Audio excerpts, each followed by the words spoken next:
Agnes Veronica, oleh iman kedua orang tuamu, aku menyerahkan engkau kepada Tuhan hari ini.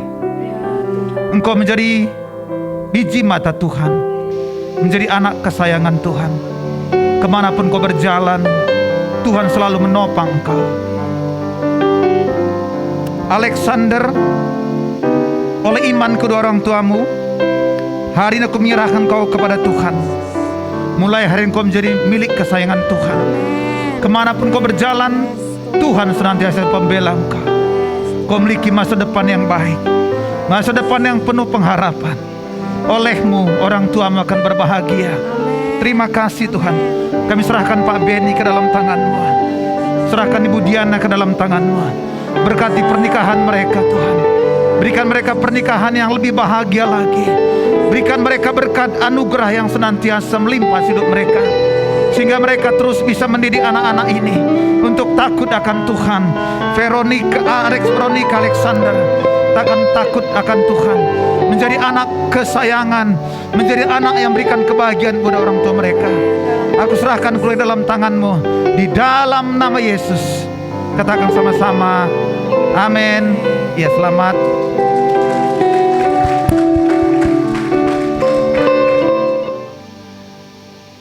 Ini adalah Bapak Ibu yang terluput dari liburan. Sudah tayang liburan pun tetap beribadah hari ini. Amin Bapak Ibu. Kita doakan mereka supaya minggu depan kita bisa bertemu kembali. Laser point bisa ya?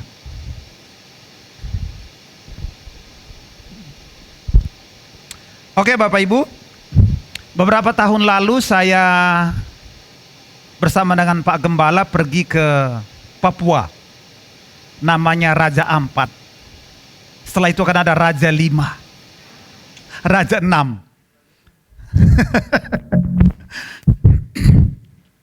Nah kemudian saya kan gak bisa berenang saudara. Tapi yang lain semua snorkeling. Saya cuma lihat permukaan ikan-ikan yang kecil-kecil gitu ya saudara. Kemudian teman-teman saya yang masuk ke dalam, yang snorkeling saudara, dia bisa lihat ikan-ikan yang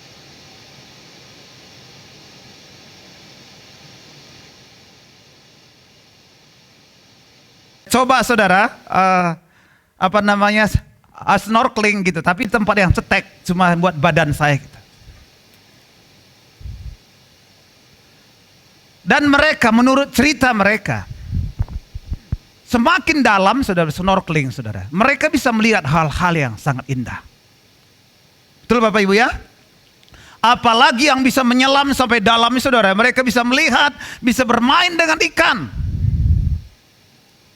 Tapi kalau cuma di luar, kelihatannya sangat sedikit dan saya lihat.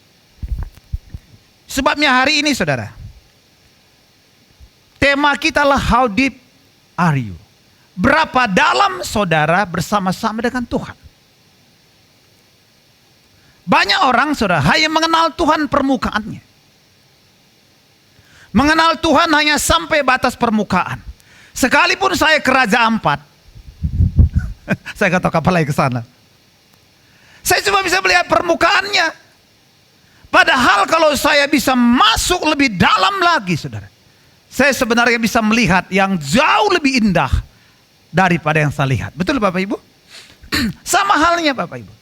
Kalau saudara masuk ke dalaman bersama-sama dengan Tuhan, maka saudara akan memiliki pengalaman yang baru. Pengalaman yang baru yang belum pernah Bapak Ibu alami selama ini. Kenapa saudara? Kenapa kita nggak bisa melihat hal-hal yang begitu indah dalam diri Tuhan? Karena kita tidak masuk lebih dalam lagi.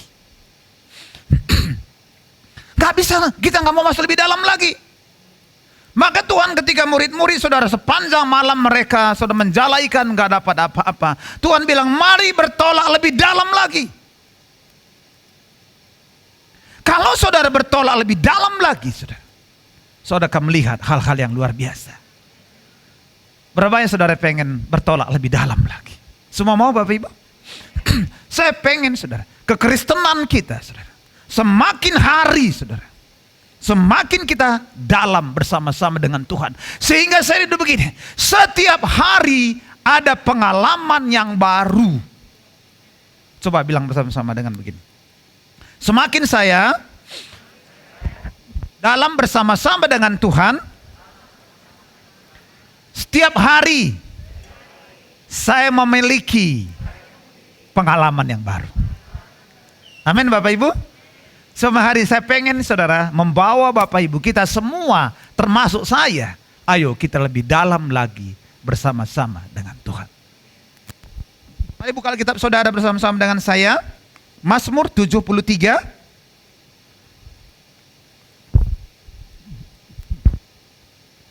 Saya baca ayat 1, baca ayat 2 ya.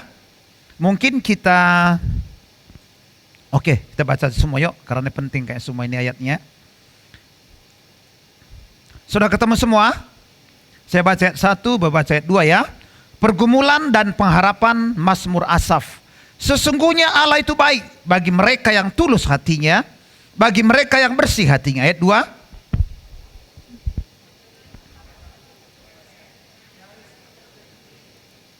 Sebab aku cemburu kepada pembual-pembual. Kalau aku melihat kemujuran orang-orang fasik.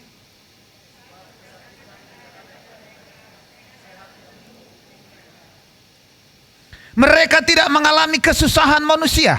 Dan mereka tidak kena tulah seperti orang lain.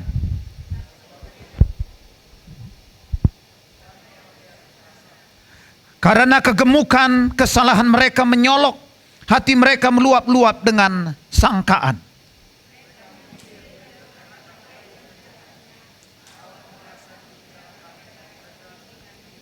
Mereka membuka mulut melawan langit. Dan lidah mereka membual di bumi.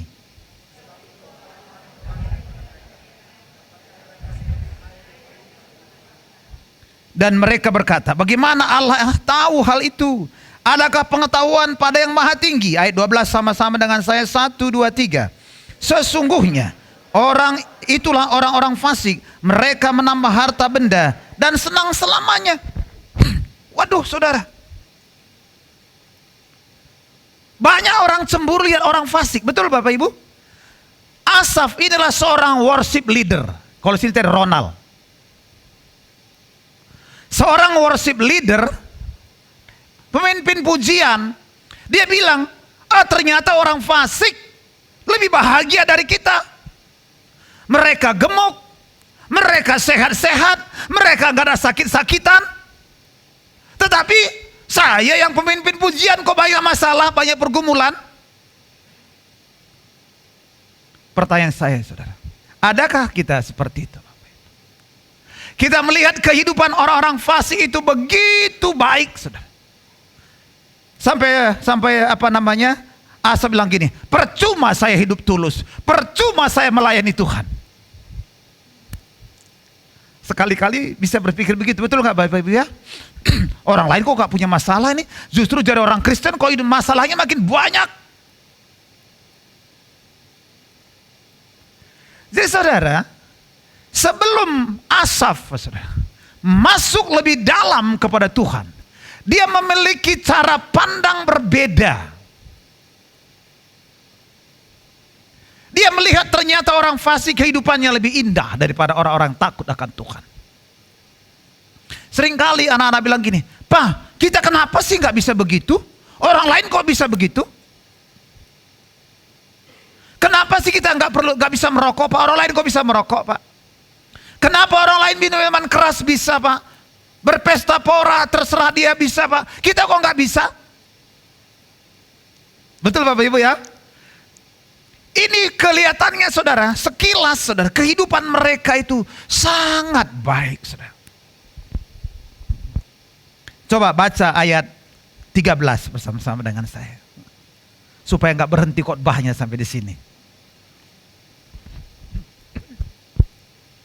Baca sama-sama 13, 1, 2, 3. Sia-sia sama sekali aku mempertahankan hati yang bersih dan membasuh tanganku tanda tak bersalah. Ayat 14, semakin kita kesel lihat orang yang fasik. Baca sampai 14. Namun sepanjang hari aku kena tulah. 15. Seandainya aku berkata, aku mau berkata-kata seperti ini, maka sesungguhnya aku telah berkhianat kepada Nah, coba lihat saudara, ayat 17, 1, 2. Sampai aku masuk ke dalam tempat kudus Allah dan memperhatikan kesudahan mereka. 18.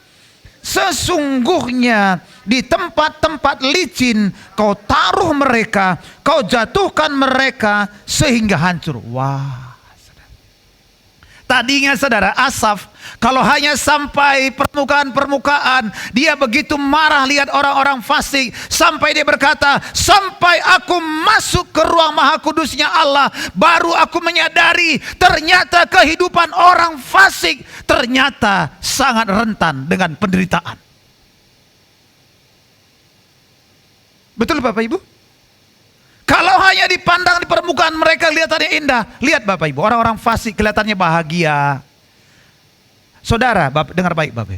Kebahagiaan gak tergantung berapa banyak pergumulan yang kita hadapi Bapak Ibu. Ingat sekali lagi. Kebahagiaan bukan berarti tanpa pergumulan dalam hidup. Kebahagiaan berarti bukan selalu kita punya duit. Wah banyak. Tapi kebahagiaanlah bagaimana kita berjalan bersama-sama dengan Tuhan. Dan Tuhan selalu menolong kita. Itu kebahagiaan Bapak Ibu. Saudara, kelihatannya orang-orang fasik bahagia, tidak punya pergumulan. Lihat saja, tunggu tanggal mainnya. Bukan saya yang bilang loh Bapak, bukan nyumpahin Bapak. Asa bilang, sampai aku masuk ke ruang maha kudusnya Allah dan aku mengetahui di tempat-tempat licin kau taruh mereka, kau jatuhkan mereka sehingga hancur. 19. Betapa binasanya mereka dalam sekejap, lenyap habis oleh karena kedahsyatan. Tapi bagaimana kita tahu Bapak Ibu? Makanya hari ini saya membawa Bapak Ibu, ayo masuk lebih dalam. Bilang, mulai hari ini aku harus masuk lebih dalam lagi bersama-sama dengan Tuhan. Amin Bapak Ibu. Nah, jika kita melihat dengan kacamata dunia, maka saudara kita cemburu melihat orang dunia berbuat jahat namun hidupnya enak. Betul Bapak Ibu ya. Wah, semua hidupnya enak gitu, sepertinya tanpa masalah, mereka enak. Bilang tunggu tanggal mainnya. Amin Bapak Ibu, tunggu tanggal mainnya. Mereka akan pasti ngalami. Lihat nih saudara. Dia bahkan ingin keluar saudara, masih Asaf. Ingin keluar. Dari mengejar cara hidup ilahi dan ingin hidup cara hidup orang dunia. Yang lebih mudah, lebih cepat. Tidak perlu proses dan jalannya indah. Orang-orang dunia bilang gini Pak, jangankan uang halal Pak, uang haram aja susah Pak. Jangankan uang halal, uang haram aja susah nyarinya. Itu prinsip orang-orang dunia Bapak Ibu, yang tidak punya kedalaman bersama-sama dengan Tuhan. Tetapi kita Bapak Ibu, bukankah kita hidup dalam kerajaan yang tidak tergoncangkan? Ibrani berkata, semua Tuhan akan goncangkan supaya tinggal yang tidak tergoncangkan. Dan saudara tinggal dalam kerajaan yang tidak tergoncangkan. Saudara, kelihatannya hidup mereka indah, kelihatannya hidup mereka enak saudara. Tetapi percayalah saudara, Tuhan sudah merancangkan yang terbaik buat saudara. Memang proses itu tidak ada yang enak. Betul apa enggak? Kalau proses itu enak, semua orang mau menjalani proses. Tapi tanpa proses, nilai kita itu rendah. Ini handphone ini Bapak Ibu. Ini kan dari plastik-plastik dibuang-buang pinggir jalan, betul apa enggak? Saya nggak tahu, jangan-jangan ada plastik saudara yang saudara buang di sini. Kaleng-kaleng yang dibuang itu ya, diproses. Diproses malah mahal. Saudara yang tinggal di kota Tangerang, mungkin saudara mandi dengan air itu, betul nggak Bang? Saudara tahu nggak dari mana itu? Itu air Cisadane. kita bayar mahal-mahal. Tapi begitu diproses, menjadi indah. So lihat kupu-kupu, betul Bapak Ibu? Semua orang suka sama dia. Tapi tahukah saudara, asalnya dari ulat. Tapi karena dia ngalami proses, akhirnya dia menjadi indah. Mungkin hari ini orang mungkin bilang, lihat kita, waduh kamu ini, kok gak ada indah-indahnya dalam hidupmu? Tunggu tanggal mainnya. Sedang diproses. Bapak Ibu, maka melihat teman-teman kita yang gagal, Bapak Ibu, jangan ditertawakan. Jangan direndahkan. Karena dia sedang diproses. Supaya dia tiba waktunya menjadi indah. Amin Bapak Ibu. Lihat sini saudara. Setelah tadi Asaf masuk ke dalam tempat kudusnya Bapak Ibu, cara pandangnya mulai berbeda. Begitu saudara masuk kedalaman bersama-sama dengan Tuhan, pandang saudara terhadap pasanganmu, terhadap orang-orang fasik, terhadap anak-anak kita, terhadap pemimpin kita, terhadap orang-orang sekitar kita, pasti berubah. Iya betul Bapak Ibu, pasti berubah Bapak Ibu. Pak, saya kok bisa selalu melihat pasangan saya Pak, kelemahannya sih Pak. Ayo masuk lebih dalam lagi. Tuh satu orang doang yang amin. Bisa lebih kuat aminnya? Pak, suami saya masih merokok Pak. Tunggu tanggal mainnya. Amin. Tunggu, doain supaya Tuhan proses. Pak, istri saya masih galak Pak. Tunggu tanggal mainnya. Tunggu saja. Nanti juga Tuhan proses. Jangan suami yang memproses, izinkan Tuhan yang proses. Sebab kalau kita yang proses, bisa terlalu lembek, bisa terlalu keras. Tuhan memprosesnya tepat ukurannya, tepat waktunya. Amin apa amin? Tapi pasti, Pak Pidan diproses enggak? Ya pasti diproses. Kalau enggak makin hari makin indah. Makin hari makin terang. Kepalanya saudara makin terang. Jadi saudara, ketika kita masuk ke dalam kedalaman dengan Tuhan, maka kita akan, cara pandang kita mulai berubah. Amin Bapak Ibu. Saya melihat dua minggu lalu saya ngajar saudara. Itu profetik Bapak Ibu. Profetik sebenarnya gini, salah satu tujuannya adalah menarik potensi ilahi. Menarik potensi ilahi dalam hidup orang-orang yang berdosa. Petrus itu kan galak banget, betul apa enggak Bapak Ibu? Kuping orang jadi tebang, sek gitu. Pus kupingnya saudara. Katanya murid Tuhan. Dipotong kupingnya. Copot, untungnya Tuhan Maha Kuasa. Ambillah kupingnya, tempelkan lagi. Nempel lagi. Tetapi Tuhan bilang sama dia, engkau bukan lagi Simon, tetapi adalah Petrus, sang batu karang yang teguh. Amin Bapak Ibu. Dia melihat ada masa depan di dalam hidup Petrus. Bilang sama-sama, dalam hidup saya ada masa depan yang gilang gemilang. Amin Bapak Ibu. Jadi Bapak Ibu lihat ya, kalau misalkan anak-anak kita, pasangan kita belum seperti yang kita ini, saudara mulai perintahkan keluar. Lewat apa? Lewat perkataan profetik kita. Apakah Petrus sudah berubah waktu itu? Simon sudah berubah? Sudah menjadi orang yang hebat? Belum. Tapi mulai hari ini, engkau bukan lagi Simon, tetapi engkaulah Petrus. Artinya engkau menjadi batu karang yang teguh, orang yang hebat, orang yang kuat. Amin Bapak Ibu. Ini sebenarnya saudara, waktu kita masuk ke dalaman bersama-sama dengan Tuhan, kita bisa melihat masa depan, potensi dalam hidup keluarga kita, orang-orang sekitar kita.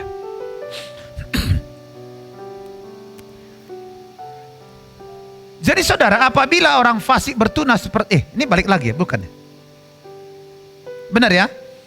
Apabila orang fasik bertunas seperti tumbuh-tumbuhan dan orang-orang melakukan kejahatan berkembang, itu supaya mereka dipunahkan, saudara. Jadi saudara, kalau saudara lihat mereka itu berhasil, tunggu saja, saudara. Tunggu saja. Bukankah saudara, orang fasik menabur harta, tetapi orang benar akan menikmati hartanya. Tapi jangan menjarah, Bapak Ibu. Itu maksudnya saudara. Bahwa orang fasik akan mengalami kesudahan, tetapi kehidupan orang benar akan kekal sampai selama-lamanya.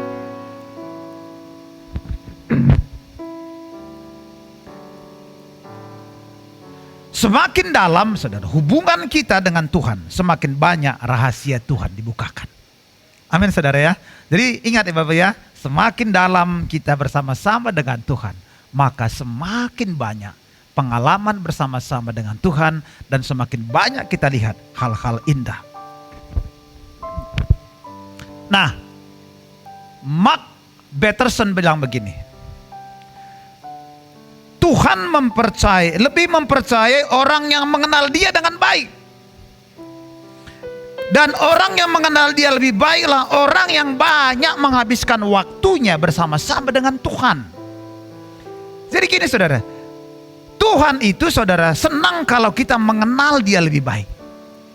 Dan kita bisa mengenal Dia lebih baik kalau kita banyak menghabiskan waktu kita bersama-sama dengan Tuhan. Bagaimana mungkin kita mengenal Tuhan?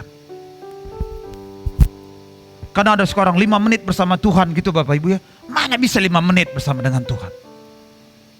Itu sebenarnya waktunya ayo gunakan. Itu sebenarnya maksudnya bagus. Artinya jangan alasan karena gak ada waktu kamu gak punya hubungan pribadi dengan Tuhan. Akhirnya cuma 5 menit. Saya pertama satu dulu begini Bapak Ibu. Karena lu pengerja dulu saudara, wajib mencatat apa yang dia dapat. Jadi saya taruh sini jam. Kerjeng, lihat jam udah sampai 15 menit belum. Karena laporan tiap minggu apa yang dia dapat gitu. Tapi sekarang saudara, gak usah lihat jam. Pokoknya 1 jam aja nanti dia.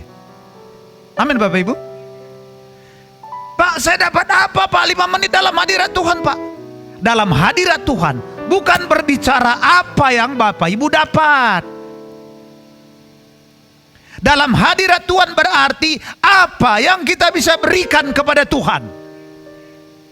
Bilang begini, kalau saat teduh, bukan apa yang kita dapat, tetapi apa yang saya dapat, berikan kepada Tuhan. Itu saat teduh Bapak Ibu. Bukan berarti apa yang saya dapat, 5 menit saya dapat apa. Loh bagi Tuhan 1 menit aja bisa berkah saudara. Blek. Betul apa enggak? Jadi bukan soal apa yang kita dapat, apa yang kita bisa berikan. Jadi semakin banyak saudara dalam hadirat Tuhan, maka semakin Tuhan itu mengenal saudara. Nah, Bernard of Clairvaux, susah banget namanya nih saudara. Semakin saya merenungkan Tuhan, semakin Tuhan melihat saya. Dan semakin banyak saya berdoa kepada Dia, semakin Dia memikirkan saya juga. Gitu. Ada lagunya coba, Ku di Tanganmu. Ku di tanganmu, ku di hatimu, di pikiranmu, di rencanamu, tak pernah ku sendiri. Ku di tanganmu,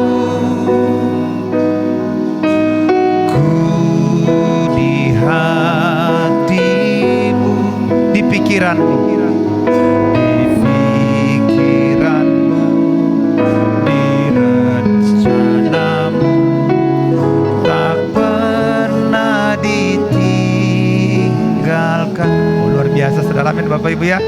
Semakin kita, saudara, dikatakan tadi saudara, semakin saya merenungkan Tuhan, semakin Tuhan memandang kepada saya, semakin saya berdoa kepada Tuhan, semakin Tuhan memikirkan saudara. Lihat orang-orang tua Bapak Ibu, saudara pikirkan gak masa depan anak saudara? Oh saudara, jangankan dia kadang-kadang gak mikir kita, tapi kita mikir dia. Betul apa enggak? Dia mah orang mikir, kita mikir terus. Kita mikirin gimana masa depan anakku ini, gimana masa depannya. Tuhan tuh begitu Bapak Ibu, dia mikirin masa depan saudara. Nanti anakku yang saya jadi apa ini, anak-anakku yang saya jadi apa. Dia sekarang punya pergumulan banyak, apa yang harus kulakukan buat dia. Saudara, itu adalah pikiran Tuhan, di dalam rencana Tuhan. Ku kagum hormat akan Engkau, ku kagum hormat akan Engkau, Kau Allah yang layak dipuji. Ku kagum akan Engkau. Ya kenapa gak kagum saudara? Wong kita di pikirannya tiap hari kok Bapak Ibu. Saudara kebayang gak hidup saudara hari ini? Saya gak bisa kebayang kehidupan saya hari ini. Orang dari ujung dunia sana yang tidak ada dalam peta, orang susah, makan aja susah, bisa sampai di Tangerang dan jadi gembala saudara. Aneh toh? Tapi itu gak aneh, karena Tuhan itu merancangkan masa depan buat kita. Kalau hari ini saudara belum melihat sesuatu yang baik, saudara, pasti di depan Tuhan sudah rancangkan yang baik. Lakukan bagian kita, maka Tuhan jauh lebih besar melakukan dari apa yang kita lakukan. Bukankah firman Tuhan berkata, Tuhan menjawab doa kita lebih dari apa yang bisa kita pikirkan dan doakan. Ayolah Bapak Ibu, percayalah sama Tuhan lah. Percaya sama Tuhan. Dia memang Tuhan yang hebat. Jadi kedalaman kita saudara dengan Tuhan akan menentukan cara pandang kita. Dan cara pandang kita akan menentukan bagaimana kita hidup. Dan cara pandang yang benar menentukan keberhasilan kita. Jadi saudara, cara menentukan cara pandang kita melihat kehidupan dan masa depan kita. Berapa banyak saudara ingin memiliki kedalaman? Angkat tangan. Katakan sama-sama, tinggi-tinggi tangannya. Tuhan, mulai hari ini aku rindu membangun kedalaman bersama-sama dengan Tuhan. Katakan amin. Apa saja yang mempengaruhi kedalaman kita dengan Tuhan? Coba saya tanya saudara, waktu menikah, saya tanya Vita aja dulu deh. Boleh tanya Vita ya? Berapa lama dulu pacaran sama Thomas baru menikah? Hah? 4,5 tahun? Lumayan banyak, lama ya? Coba kenapa nggak ketemu langsung nikah?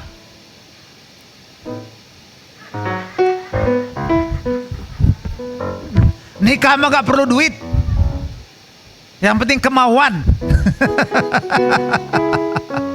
Tapi itu bukan alasan utama, karena belum kenal, betul apa enggak?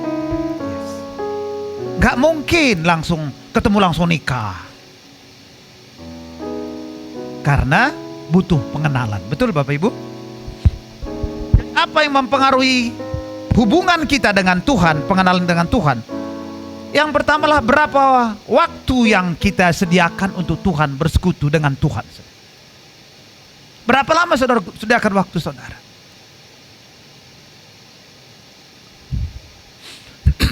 Waktu saya masih kerja di Jakarta, di Cempaka Putih Bapak Ibu, saya itu naik kendaraan umum saudara.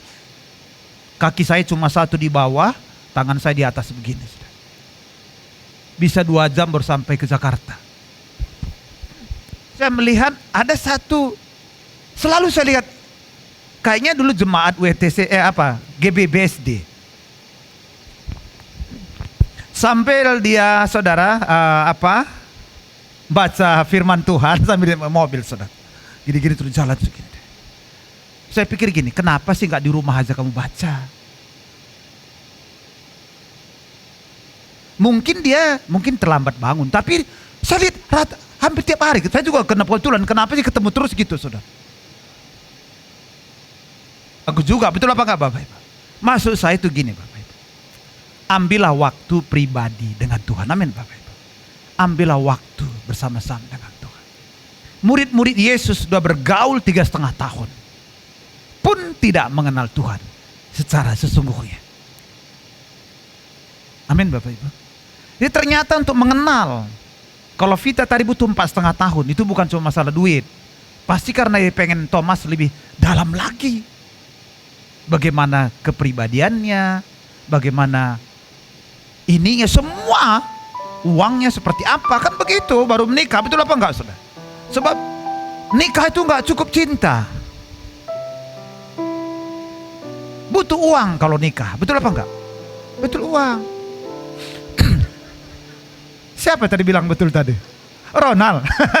Ini anak muda semua ini, masih muda ini, bayang muda. Ayo luangkan waktu setiap hari, katakan amin Bapak Ibu. Luangkan waktu. Pak, saya punya 15 menit bisa nggak Pak? Bisa Bapak Ibu.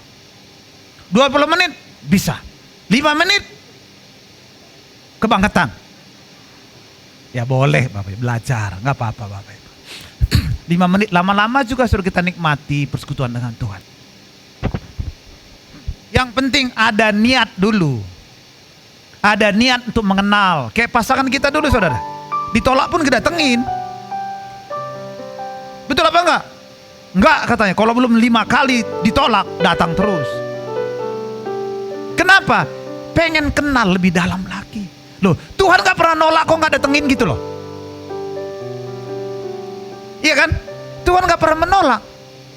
Dia bilang begini, aku berdiri depan pintu dan aku mengetuk pintu. Barang siapa mendengar, dia buka pintu, maka aku masuk sehidangan dengan mereka. Justru bukan saudara yang nunggu, Tuhan yang nunggu saudara. Makanya gak ada alasan ditolak oleh Tuhan. Pasti diterima oleh Tuhan. Amin Bapak Ibu. Lihat Yesus saudara. Baca sama-sama 1, 2, 3. Pagi-pagi benar, waktu hari masih gelap, Yesus bangun dan pergi ke tempat yang sunyi untuk berdoa di sana.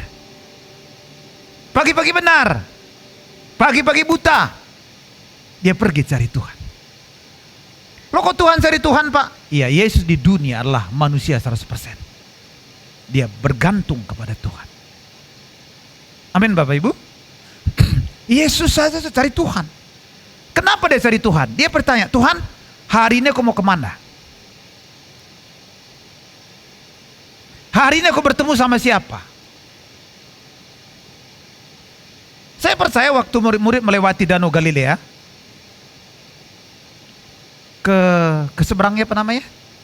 Yang tempat orang gila itu? Gerasa. Tuhan bilang gini, oke, nanti ajak murid-muridmu ke Gerasa, di sana ada orang gila. Dan kamu tidur aja di atas tilam.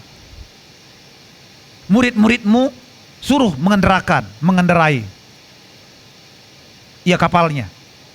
Saya akan datangkan topan yang besar. Mereka akan ketakutan, kamu berdiri hardik, maka badai akan berhenti. Itu pasti sudah Yesus tahu. Amin Bapak Ibu. Dari mana itu? Karena memiliki kedalaman bersama-sama dengan Tuhan. Makanya jangan heran, banyak orang gak bisa dengar suara Tuhan. Karena saudara gak punya waktu bersama-sama dengan Tuhan. Amin Bapak Ibu. Ayo luangkan waktu sama Tuhan, maka saudara akan dengar suara Tuhan. Semakin sering dan konsisten kita memiliki waktu dengan Tuhan, semakin dalam hubungan kita dengan Tuhan. Intinya adalah ada di niat kita. Saudara. Apakah kita mau luangkan waktu? Waktu itu betul berharga. Waktu berharga, tapi waktu yang paling berharga adalah waktu bersama-sama dengan Tuhan. Maka Daud bilang, lebih baik 1 hari di pelataranmu daripada 1000 hari di tempat lain. Kenapa Bapak Ibu? Waktu kita 1 hari dalam pelataran Tuhan, kita dapat tuntunan Tuhan. Waktu kita membangun kedalaman bersama-sama dengan Tuhan, kita dapat arahan Tuhan. Sehingga itu jauh lebih efektif dibandingkan 1000 tahun kita berjalan tanpa tuntunan Tuhan. Lebih baik 1 hari di pelataranmu daripada 1000 hari di tempat lain.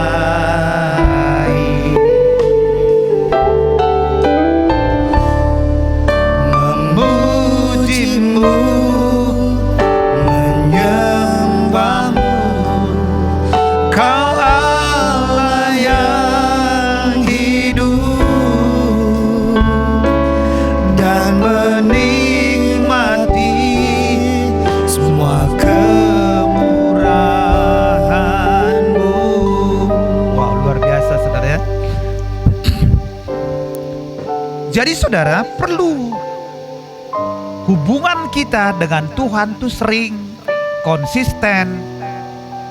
Amin Bapak Ibu.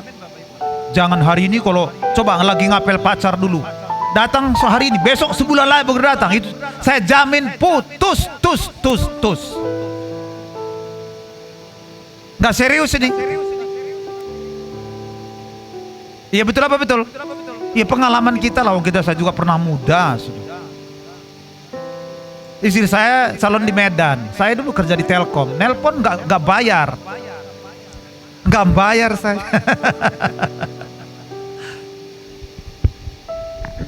Kalau nggak berat di pulsa. Dulu kan belum ada WhatsApp, saudara. Jadi saudara terus bangun, amin saudara. Nah Dieter Friedrich Dorf bilang gini, kekuatan hubungan kita dengan Tuhan, saudara. Untuk menguatkan hubungan kita dengan Tuhan, kita saudara, harus membutuhkan hubungan waktu yang bermakna sendiri dengan Tuhan. Jadi dalam hadirat Tuhan itu bukan ini saudara, bukan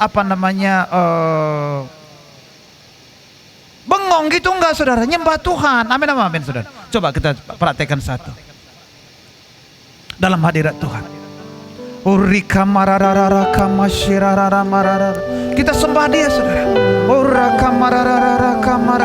Kita bisa berkata, Tuhan Kaulah gunung batuku, Kaulah kota bentengku, Engkaulah kubu pertahananku, Engkau Allah yang ku percayai. Aku menyembah Engkau hari ini Tuhan. Oh haleluya. Oh syakre mararararara. Saudara mulai sembah terus seperti saudara. Oh raka marararara marana kama ika prabata kamararara kamose raramaramu.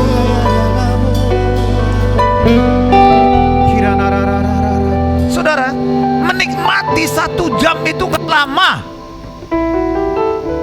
Tapi kalau hanya berdoa, Tuhan berkati istriku, berkati anak-anakku, sampai berbusa ini mulut saudara. Betul apa enggak? 5 menit saja doa udah panjang Bapak Ibu. Tapi kita banyak menyembah Dia. Tuhan, aku mencintaimu, aku mengasihimu Tuhan. Kau sangat baik buat saya. Kau telah memberkati anak-anakku, Kau telah memberkati istriku, Kau telah menyembuhkan istriku, Kau telah memberkati keluarga besarku. Kalau kita lakukan saudara, maka itu namanya waktu yang bermakna dalam hadirat Tuhan. Ayo latihan, amin Bapak Ibu. Ya McLemore bilang begini, hubungan saya dengan Tuhan sekuat waktu dan energi yang saya gunakan untuk berhubungan dengan Tuhan. Jadi saudara, dalam hati Tuhan tuh bukan iseng-iseng, tapi dengan sekuat tenaga kita. Amin saudara. Tuhan, aku berikan waktu hari ini. Seluruh kekuatan kita akan menyembah Dia. Kadang-kadang kita nangis, kadang-kadang kita bisa tersenyum, kadang-kadang kita nangis saudara. Itu seperti itu, sebuah energi buat kita untuk membangun persekutuan dengan Tuhan. Nah saudara, jadi ketaatan yang kedua Bapak Ibu, yang pertama, seberapa banyak kita mau spend waktu. Kalau spend uang itu bayar, menghabiskan uang enggak? Ya. Kalau spend waktu, bayar waktu kita. Habiskan waktu, 1 jam kah, enggak apa-apa. Mulai dulu dari yang 15 menit, 10 menit, 20 menit terus saudara. Yang kedua Bapak Ibu adalah ketaatan. Ketaatan kita melakukan perintah Tuhan membawa hubungan kita semakin dalam. Waktu kita berpacaran Bapak Ibu, kita tepat waktu, betul apa enggak? Dek, nanti saya datang jam sekian ya. Betul apa enggak? Jam 7 malam, jam 5 udah mandi. Semprot, kalau ada minyak wangi, kalau enggak minyak goreng taruh kepala gitu. Kalau dulu kan belum ada saudara, supaya kelihatan licin gitu. Kan pengen tampil indah, betul apa enggak? Jadi ngadap Tuhan juga gitu, kita pengen tampil lebih indah, betul apa enggak Bapak Ibu? Boleh nggak celana pendek? Ya boleh-boleh saja Bapak Ibu, boleh. Boleh-boleh saja celana pendek, boleh, nggak apa-apa. Tapi saudara, kalau kita udah janji sama pasangan kita, kita tepati, maka dia percaya sama kita, betul apa enggak? Hubungan bisa panjang. Dalam relasi bisnis begitu, sekali kita ditipu, oke, besok udah nggak lagi hubungan, putus hubungan. Betul apa enggak? Putus hubungan. Tapi kalau tepat janji, maka saudara, itu hubungannya long term, panjang sekali. Jadi ketaatan kita melakukan perintah Tuhan membawa hubungan kita lebih dekat dengan Dia. Haleluya.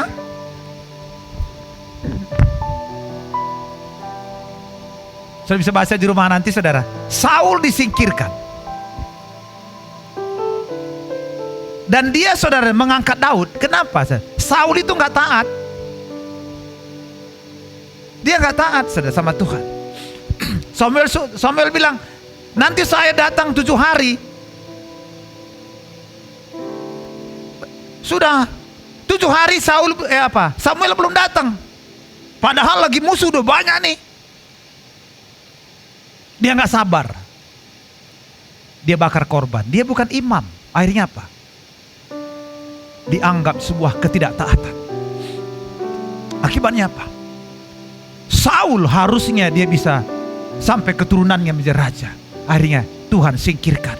Kemudian diangkat Daud. Bapak Ibu, ketaatan kita melakukan perintah Tuhan menunjuk akan membawa kita ke dalaman lebih jauh lagi. Makanya Tuhan bilang begini, Allah menyatakan, aku mendapat Daud bin Isai seorang yang berkenan di hatiku, dan apa katanya, melakukan sebagian atau semua, melakukan segala kehendakku. Artinya tidak pilih-pilih, dia kerjakan semua. Dia pengen saudara Daud melakukan yang terbaik buat Tuhan. Juga saudara, pada waktu Musa dan Nuh, mereka melakukan tepat seperti yang diperintahkan. Saudara, sebenarnya saya lagi merenungkan Nuh Bapak Ibu. Disuruh membangun kapal di atas gunung. Tidak ada laut. Kan orang bilang ini pasti begini nih orang nih. Bangun kapal, nggak ada laut di atas gunung. Kalau dekat Danau Toba ya bolehlah gitu saudara, ada lautnya, ada danaunya gitu. Ini kalau di gunung nggak ada laut sama sekali, suruh bangun kapal. Tetapi dalam kondisi seperti itu pun Nuh taat. Makanya Nuh mendapat kasih karunia Tuhan. Amin saudara. Saudara, ketaatan itu saudara bukan soal masuk logika atau tidak gitu. Tapi ketaatan itulah melakukan perintah Tuhan tepat, yang penting taat saja. Haleluya. Taat itu saudara, mungkin mohon maaf kalau salah, saya ada kepanjangannya. Pertama, Tuhan berfirman, aku percaya. Terus, aku melakukan apa yang aku bisa. Ya, Tuhan melakukan apa yang tidak bisa aku lakukan. Amin Bapak Ibu. Wah, Ibu Su udah apa dia? Udah hafal Ibu Su. Luar biasa. Elia Notes bilang begini, jika kamu ingin memiliki hubungan yang berarti dengan Tuhan, kamu harus jaga perintah-perintahnya, harus taat melakukan perintah-perintahnya. Betul apa betul Bapak Ibu? Kalau kita pengen hubungan yang berarti saudara, dengan sesama kita, mungkin ya dengan pasangan kita, ayo saudara, komitmen kita harus dijaga sama-sama. Betul apa enggak Bapak Ibu? Supaya hubungan baik. Haleluya. Ini waktunya tinggal sedikit, nggak apa-apa Bapak Ibu ya. Ini masih perjamuan hari ini. Yang terakhir ini, penyelarasan karakter kita dengan karakter Tuhan membuat apa yang dipikirkan Tuhan sama dengan yang kita pikirkan. Jadi saudara, setiap hari saudara. Jadi sebenarnya Tuhan izinkan proses dalam hidup kita untuk apa Bapak Ibu? Supaya terjadi penyelarasan karakter kita dengan karakter Tuhan. Amin saudara. Sebenarnya juga gitu.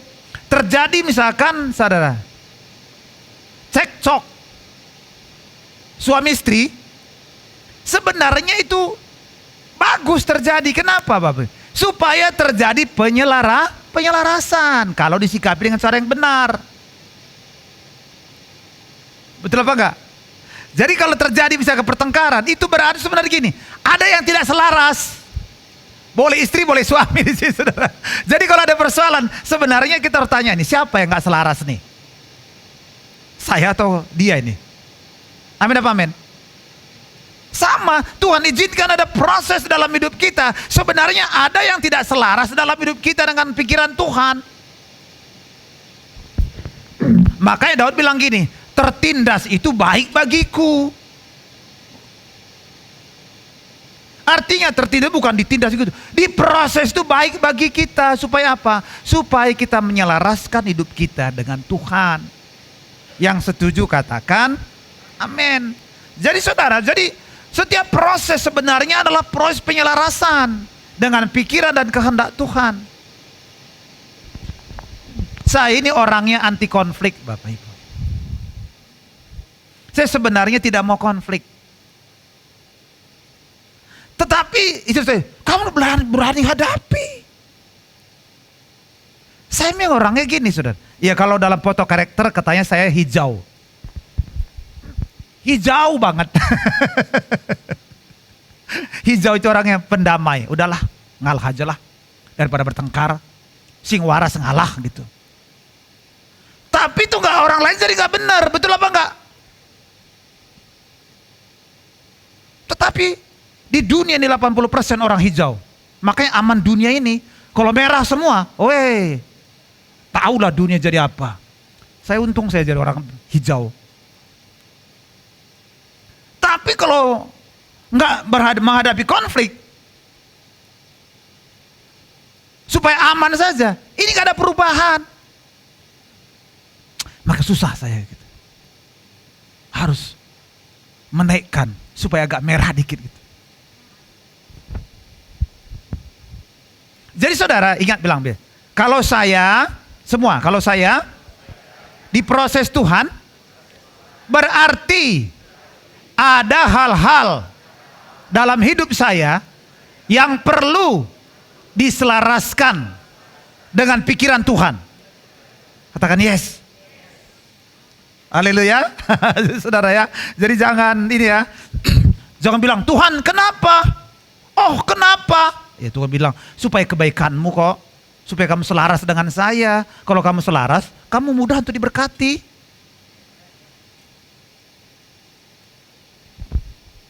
Nah, Christ Force bilang begini. Alasan Tuhan untuk menghargai proses adalah karena sebuah proses membutuhkan hubungan. Betul apa enggak? Justru saudara, Tuhan menghargai proses. Tetapi kalau kita shortcut gitu saudara, ya berarti kita sebenarnya sedang dengan memotong proses sebenarnya kita memotong hubungan. Misalkan gini, hubungan dengan siapapun tidak mungkin tanpa konflik. Ingat sekali lagi Bapak Ibu. Mau saudara berhubungan dengan pendeta pembantu, PDP, bukan pembantu pendeta Bapak Ibu.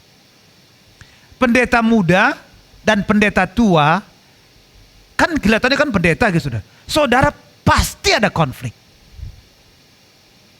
Dan konflik itu sebenarnya saudara, untuk kita saling menyelaraskan. Jadi ingat Bapak Ibu ya, kehidupan saudara tidak mungkin tanpa konflik. Justru konflik itu membuat kita lebih baik lagi.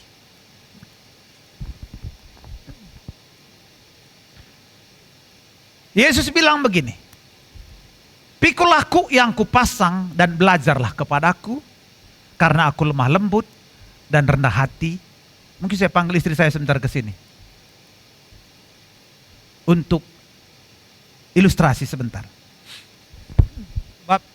Enggak pakai masker, sini dulu. Kalau tadi sudah enggak diizinkan pakai masker, ya saya mungkin panggil yang lain.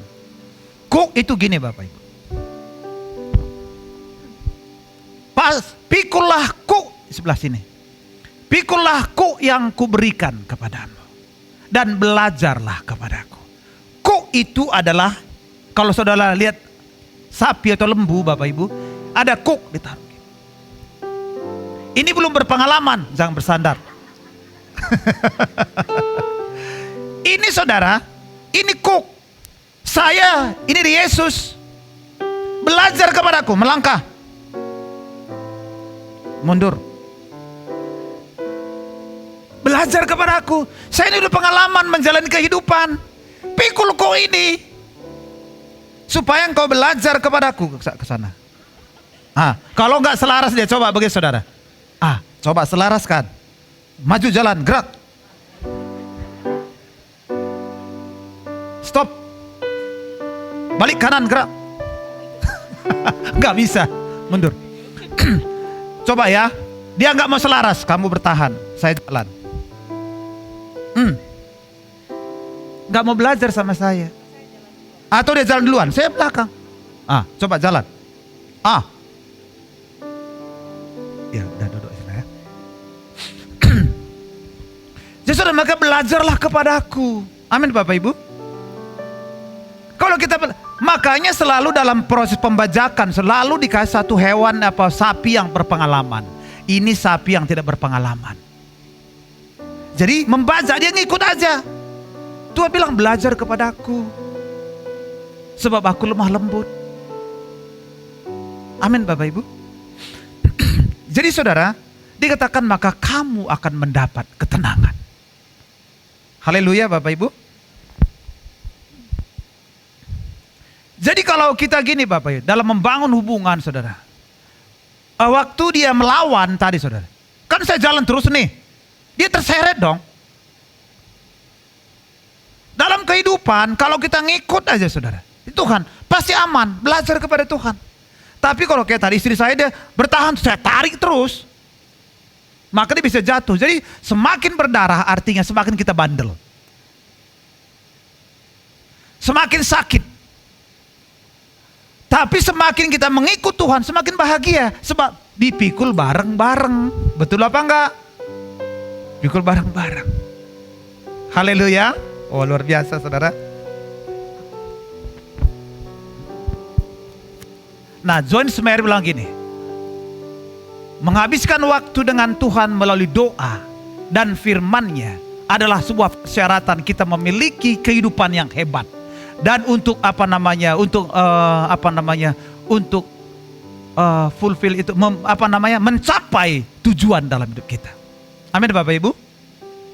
Jadi ayo, mulai senangilah berdoa. Amin Bapak Ibu. Dalam waktu bersama-sama dengan Tuhan. Saya sedang menyembah ke depan semua.